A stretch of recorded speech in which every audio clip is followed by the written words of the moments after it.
ఈ రోజు నుంచి Telugu film industry employees federation షూటింగ్ల బంద్ నిర్ణయం తీసుకుంది కదా.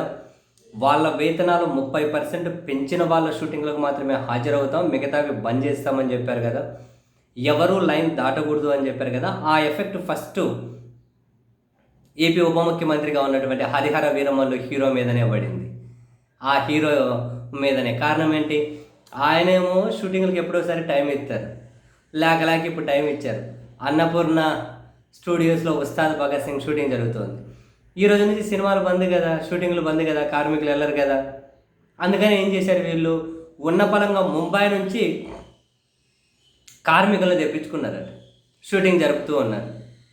ముంబై నుంచి కార్మికులను తెప్పించుకొని షూటింగ్ జరుపుతూ ఉన్నారు. దీని మీద తెలుగు సినిమా కార్మికులు అగ్గి మీద గుగ్గిలమవుతూ ఉన్నారు.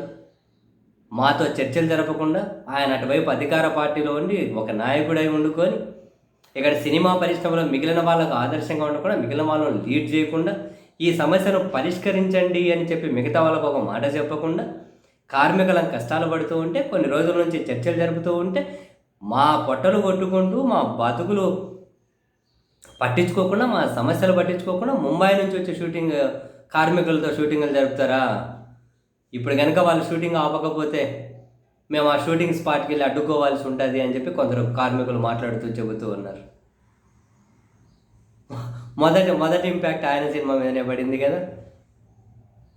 ఆయన సమస్యల పరిష్కారం కోసము, ఈ కార్మికుల సమస్యల పరిష్కారం కోసము లీడ్ తీసుకుంటారు అని చెప్పి వీళ్ళు ఆశిస్తూ ఉన్నారు.